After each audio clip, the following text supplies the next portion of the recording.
सत श्री अकाल, नमस्कार, आदाब। पंजाबी रेडियो और पंजाबी टीवी यूएसए देख और सुन रहे सभी साथियों का स्वागत है इस समय के विशेष programme beyond the headlines with Mandeep Punia में। हर रोज की तरह साथ होता है इस प्रोग्राम में सीनियर पत्रकार मनदीप पूनिया जी का और देश विदेश के साथ जुड़ी हुई अहम खबरों पर होती है बातचीत। करते हैं सबसे पहले पूनिया जी का प्रोग्राम में स्वागत। बहुत बहुत स्वागत है पूनिया जी। जी नमस्कार, सत श्री अकाल, आदाब। नमस्कार, सत श्री अकाल, आदाब। रुख करें खबरों का तो बात करते हैं ईरान अमेरिका के बारे में। इन हमलों में आज 52 डे हो गए हैं इस जंग को चलते हुए। और क्या कुछ खास चल रहा है? बातचीत एक बार दोबारा से शुरू हुई और फिर से रुक गई है। हाँ जी, ईरान पर जो अमेरिकी और इजरायली हमले हो रहे हैं उनका आज 52वां दिन है। 52 दिन हो चुके हैं। ईरानी जहाज पर अमेरिका कब्जा हुआ है, जिसके बाद ये बताया जा रहा है कि पाकिस्तान के साथ पाकिस्तान जो बातचीत करवा रहा है उसके ऊपर संकट गहरा गया है और अनिश्चितता लगातार बनी हुई है। अमेरिकी राष्ट्रपति डोनाल्ड ट्रंप ने दावा किया है कि अमेरिकी नेवी ने स्ट्रेट ऑफ हॉर्मुज के पास एक ईरानी झंडे वाले मालवाहक जहाज को जब्त कर लिया है। ट्रंप के मुताबिक ओमान की खाड़ी में तैनात अमेरिकी नेवी के जो युद्धपोत हैं उन्होंने जहाज को रोकने के लिए उसके इंजन रूम को निशाना बनाया, जिसके बाद अमेरिकी मरीन ने उस पर कब्जा कर लिया। जहाज का नाम टॉस्का बताया जा रहा है और ये जो माल ढोने वाला जहाज होता है वो है और ईरानी बंदरगाहों के तरफ ये बढ़ रहा था। पिछले हफ्ते ही अमेरिका ने ईरान के जो बंदरगाह हैं उनकी नाकेबंदी शुरू करने का दावा किया था और वहां पर अमेरिका की जो नेवी है उसकी बड़ी प्रेजेंस स्ट्रेट ऑफ हॉर्मुज के आसपास देखी गई है। ईरान के ओर से भी कड़े संकेत मिले हैं। ईरान के विदेश मंत्री अब्बास अरागची ने पाकिस्तान के विदेश मंत्री इसाक डार से बातचीत में कहा कि बातचीत के दौरान अमेरिका की शर्तें और ईरानी जहाजों और बंदरगाहों को लेकर दी जा रही धमकियां उसके असली इरादों को उजागर करती हैं और ये दिखाती हैं कि वे डिप्लोमेटिकली ज्यादा गंभीर नहीं हैं।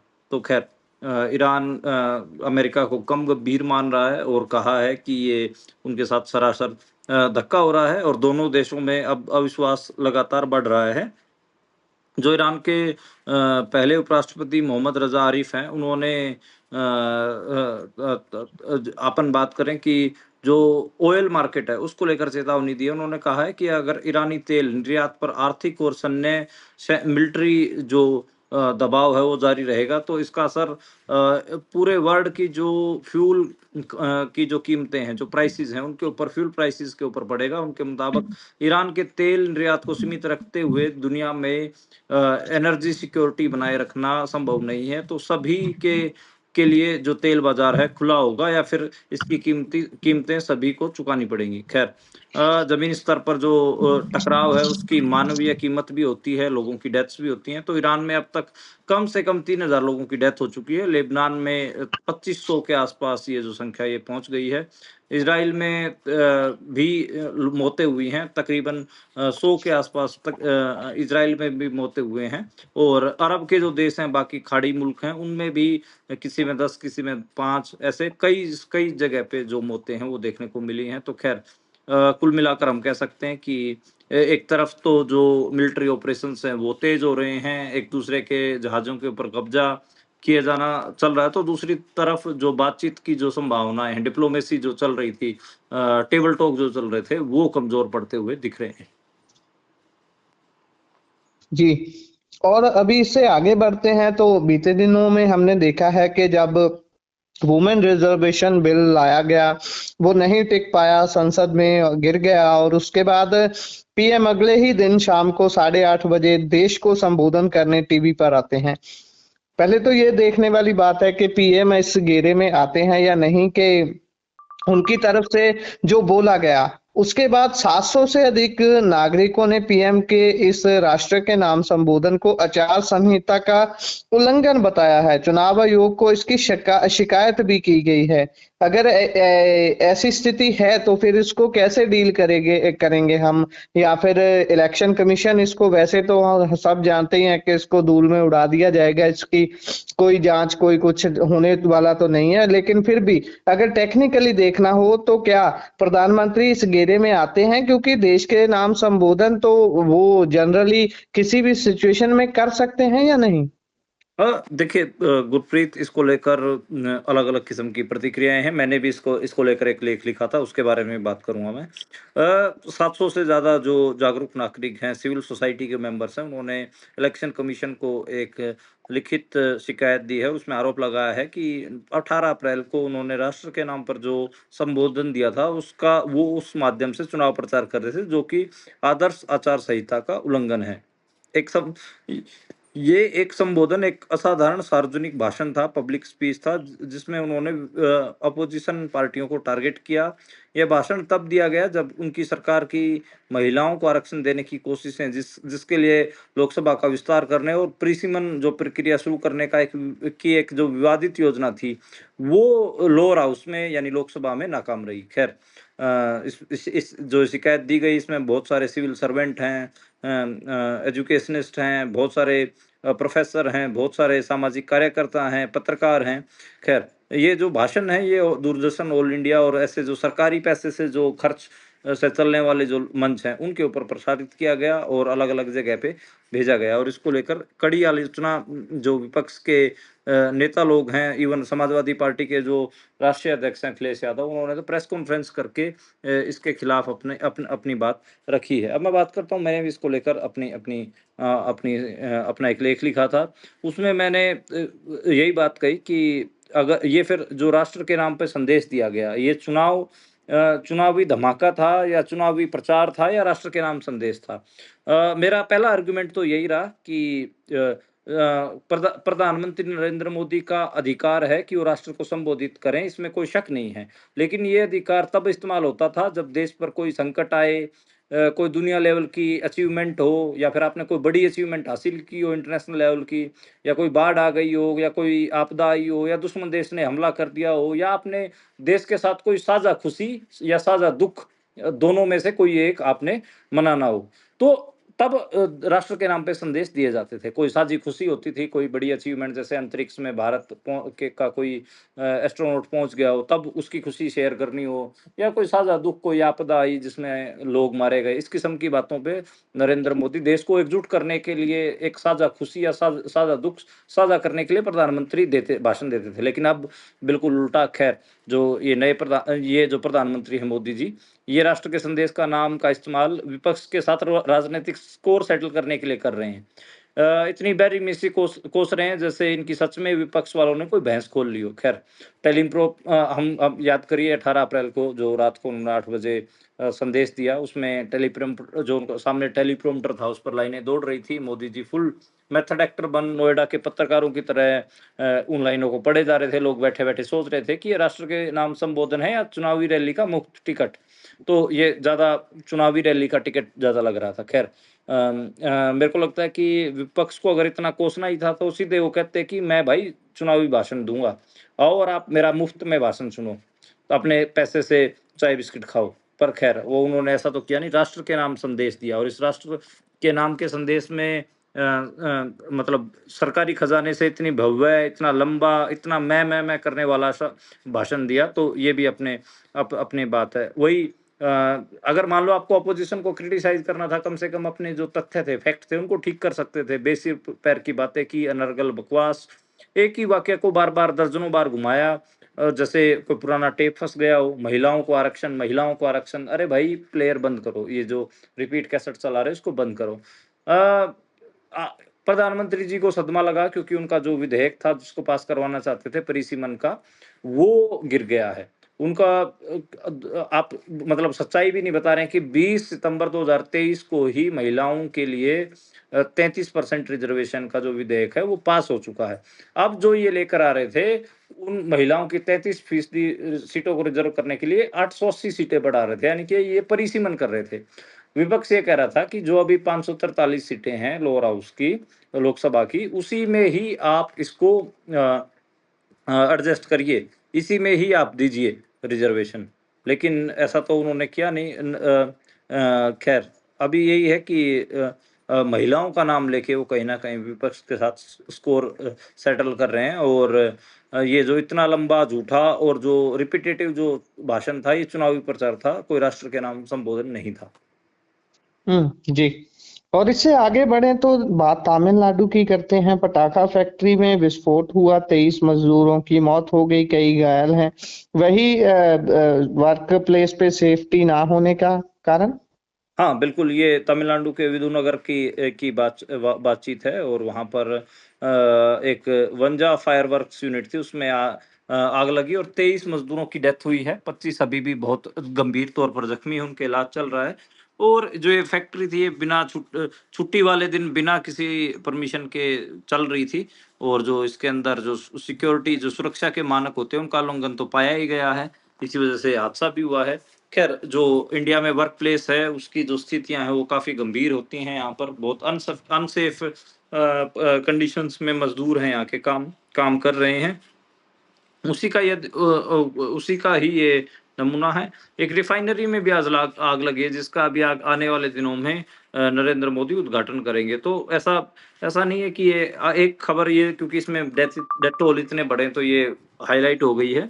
हम देख रहे हैं, ये ट्रेंड ही हो गया पिछले 2 साल से कि हर हफ्ते हम कोई ना कोई एक खबर ऐसी करते हैं, जिसमें हम जो मज़दूरों की डेथ्स की खबर करते हैं, ख़ासकर जो अनसेफ वर्क कंडीशन की वज़ह से जिनकी मौतें होती हैं।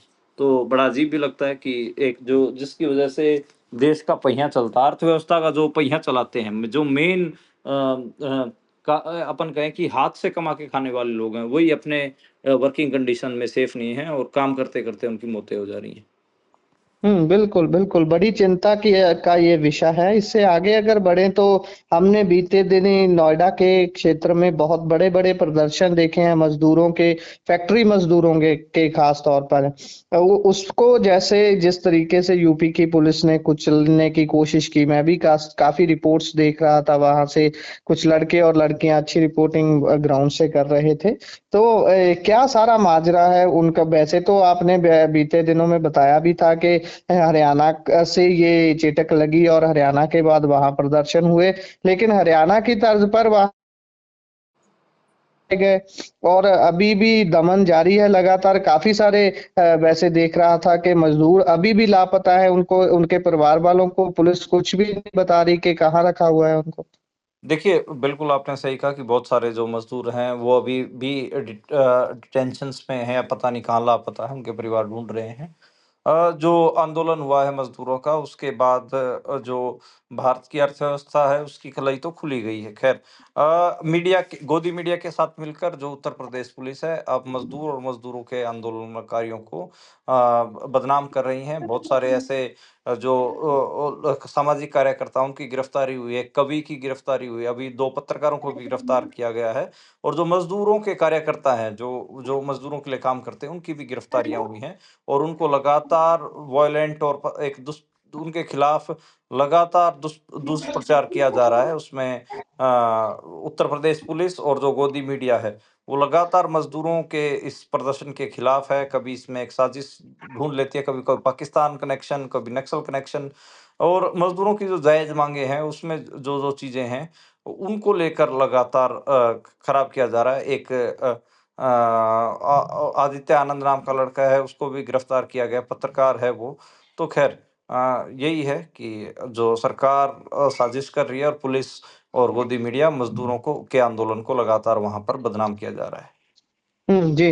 और हिंसा की ताजा घटनाएं सामने जो आई हैं मणिपुर से, उसमें कुछ मौतें भी दर्ज की गई हैं और अभी ये अचानक से हिंसा क्यों भड़की है? देखिए, हम देख रहे हैं कि साल 2023 से ही मणिपुर में शांति नहीं हो पाई। हालाँकि जो देश के गृह मंत्री हैं, वो पार्लियामेंट में हर हर जब भी सेशन होता तब बोल देते हैं कि मणिपुर बिल्कुल शांत है। ये मणिपुर के बिष्णुपुर के की बात है। यहाँ पर याद करिए, 7 अप्रैल को 2 बच्चों की हत्या हुई थी। उसके बाद बड़े स्तर पर विरोध प्रदर्शन हुए थे। अभी जो ताज़ा जो वायलेंस हुआ है, उसमें 5 लोगों की डेथ हुई है, और ये उसी की कंटिन्यूटी में है। तो पिछले 12 दिनों से विष्णुपुर, चूड़ाचांदपुर, ये जो इलाका है, इसमें बहुत ऐसे वायलेंस देखने को मिली हैं। खैर अभी इंटरनेट और जो मोबाइल डेटा सेवाएँ हैं, वो वहाँ पर निलंबित हैं, टकराव हुआ है। इवन जो सिक्योरिटी फोर्सेस हैं, उनके कैंप के ऊपर भी वायलेंस देखने को मिला था। देखिए जो ये हिंसा चल रही है, इसमें देख ही रहे हैं कि अभी तक 300 के आसपास लोगों की डेथ हो चुकी है और तकरीबन 3 लाख के आसपास जो लोग हैं, वो विस्थापित हुए हैं। कुकी और मैतेई दोनों ही के बीच वायलेंस चल रहा है।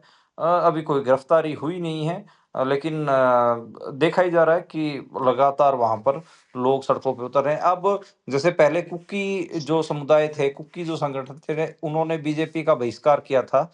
अब जो मैतेई समुदाय है, जो दूसरा समुदाय है, वो भी बीजेपी के खिलाफ उतर गया है, बीजेपी का उन्होंने विरोध किया है। हालाँकि एक आशा की किरण ये भी दिख रही है, नागरिक लेवल पर बहुत सारे जो लोग हैं, वो पीस का प्रयास कर रहे हैं कि शांति हो। इम्फाल में जो हालिया हिंसा हुई, उसके बाद मास पीस रैली का आयोजन देखा गया, जिसमें हज़ारों लोग सड़कों के ऊपर मोमबत्तियाँ लेकर उतरे थे। तो एक एक तरफ स्टेट है, उसका फेलियर दिखता है, तो दूसरी तरफ जो नागरिक हैं, उनका भी हमें उनके जो अपन कहें कि भागदौड़ दिखती है कि वो लोग पीस को रिस्टोर करने के लिए लगातार अपने इलाके में काम कर रहे हैं। जी। और इससे आगे बढ़ें तो खबर असम से है। 10 दिन से लापता था जो पोलिंग अधिकारी, उसका शव अभी मिल गया है और वो भी जंगल से। हाँ, असम 10 दिन से जो पोलिंग अधिकारी लापता था, उसका शव जंगल से मिला है। तो ये चुनावी ड्यूटी के दौरान का घटनाक्रम है। पोलिंग जो अधिकारी थे कार्नेलियस किंडू, उनको कहीं न कहीं वो गायब हुए थे, लापता हुए थे। उनका जो शव है, वो जंगल में नग्न हालात में और सड़ी गली हालात में मिला है। पुलिस ने शुरुआती तौर पर ये कहा है कि जंगल में भटक गए थे, इसकी आशंका जताई है, लेकिन स्थानीय जो लोग हैं, वो पुलिस की इस थ्योरी के ऊपर काफ़ी गंभीर सवाल खड़े कर रहे हैं। तो ख़ैर किंडो को लेकर गुमशुदगी की रिपोर्टें इलेक्शन टाइम पे लिखवाई गई थी और अब देखते हैं कि जो पुलिस है, वो किस किस्म से काम करती है, क्योंकि जो स्थानीय लोग हैं, वो ये आरोप लगा रहे हैं कि उन्होंने जो फेयर पोलिंग करवाने की कहीं न कहीं बात कही थी और उनका जो शव है, वो मिला है। तो ये इलेक्शंस के जो पूरा मामला है, उसके ऊपर भी ये एक एक सवाल खड़ा करता है। बिल्कुल, लोगों के आरोपी जो हैं उनको जेल में बंद उमर खालिद की पुनर्विचार याचिका जो डाली गई थी, उसको खारिज कर दिया है सुप्रीम कोर्ट ने। हाँ, बिल्कुल। आज जो उमर खालिद की जो दोबारा से पिटीशन डाली गई थी, जिसमें ये बात थी कि उनकी ज़मानत के लिए दोबारा से विचार किया जाए, तो उसको आज सुप्रीम कोर्ट ने दोबारा से खारिज कर दिया है। और बात करें कि पिछले 6 साल से जो गुलफिसा फातिमा, मिरान हैदर, सिफाउर रहमान, सलीम खान, शाहबाद अहमद, उनके अलावा जो भी बंद है, उसमें खासकर शर्जील इमाम और उमर खालिद, ये अभी भी जेल में ही हैं। तो जो जस्टिस अरविंद कुमार हैं और जस्टिस एनवी अंजारिया हैं, उनकी बेंच ने फैसला सुनाया है। उन्होंने कोर्ट ने कहा था कि जो बाकी के जो लोग हैं, जिनको जमानत दी गई, उनके मुकाबले में उमर खालिद और शर्जील इमाम की भूमिका अलग है। जो अदालत है, लगातार दोनों के मामले में नरम नहीं है। इवन याद करिए, कुछ दिन पहले तो उनके ऊपर 1 साल तक कोई भी बेल पिटीशन ना लगाने का केस भी लगा दिया गया था कि आप 1 साल तक कोई बेल अप्लाई नहीं कर सकते। ये शर्त भी लगाई गई थी। ख़ैर अभी रिव्यू पिटीशन में उनको उनको कोई राहत नहीं मिली है। तो जो स्टूडेंट लीडर हैं और जो सोशल एक्टिविस्ट हैं, वो लगातार इसको लेकर चिंता में हैं। उमर खालिद का एक लंबा समय जेल में और शर्जील इमाम का भी जेल में बीत रहा है। बिल्कुल, बिल्कुल। और पंजाब सरकार ने जब गवर्नर की तरफ से दस्तखत हो गए हैं बेअदबी को लेकर सौदे गए कानून के ऊपर, तो नोटिफिकेशन जारी कर दिया है कानून का। हाँ, आज ये खबर आई है और इसमें यही कहा गया है कि पंजाब सरकार ने जो इस खबर के अनुसार पंजाब सरकार ने बेदबी को लेकर बनाए नए कानून की नोटिफिकेशन जारी कर दी है। इसमें उम्र कैद की सजा से लेकर 25 लाख रुपए तक का जुर्माने का प्रावधान है। इससे पहले इस मामले की जांच के लिए पंजाब पुलिस ने नई स्टैंडिंग ऑपरेटिंग प्रोसीजर एसओपी जारी की है। इसमें Punjab bureau of investigation PBI ने इसे तैयार किया है। इन मामलों की जो इन्वेस्टिगेशन होगी वो एसएसपी और कमिश्नर के देखरेख में होगी। 60 से 90 दिनों के मामले में जो इन्वेस्टिगेशन कर चालान पेश करना जरूरी होगा और सूचना मिलते ही एसएचओ और जो आईओ होते हैं, इन्वेस्टिगेटिव ऑफिसर होते हैं, वो बिना देरी किए घटनास्थल पर उनको पहुंचना होगा। पुलिस केवल पकड़े गए व्यक्ति तक सीमित नहीं रहेगी, बल्कि इसके पीछे की साजिश और मास्टरमाइंड की भी जांच करेगी। घटनास्थल की हाई रेजोल्यूशन फोटोग्राफी, वीडियोग्राफी और मैपिंग की जाएगी। फोरेंसिक टीमों को तुरंत बुलाया जाएगा एक दिन पहले। मतलब ये पूरा जो है एक एसओपी जो स्टैंडर्ड ऑपरेटिंग प्रोसीजर है वो भी पंजाब पुलिस की तरफ से ये नोटिफिकेशन आने से पहले ही ये जारी कर दिया गया था। खैर, जो गवर्नर हैं कटारिया, उन्होंने कल इसको लेकर अपने साइन कर दिए थे और बिल पर साइन करने के बाद ही ये कानून बन गया है। और इस बिल को पास करने के लिए जो तारीख चुनी गई थी वो 14 अप्रैल चुनी गई थी। आम आदमी पार्टी सरकार ने स्पेशल सेशन 2 दिन का बुलाया था और इसे सभी की सहमति से इसको पास कर दिया गया था। जी जी, बिल्कुल बिल्कुल। और इससे आगे बढ़े तो बठिंडा में पंजाब पुलिस के 2 कर्मचारियों पर खेत से गेहूं चुराने का आरोप लगा है। ये कैसी हरकतें कर रहे हैं पंजाब पुलिस के जवान?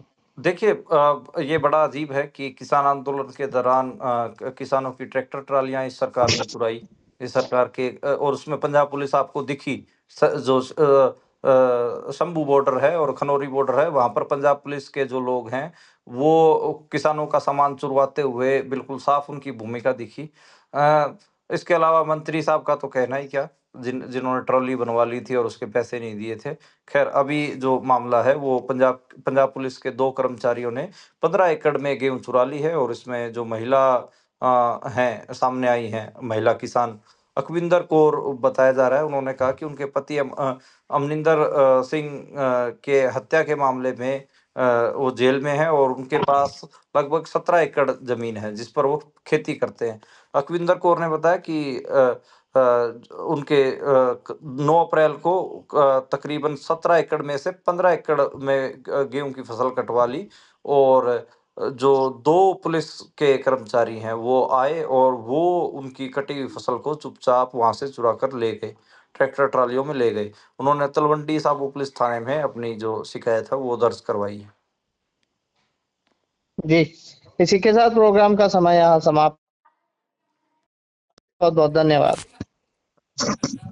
जी, धन्यवाद।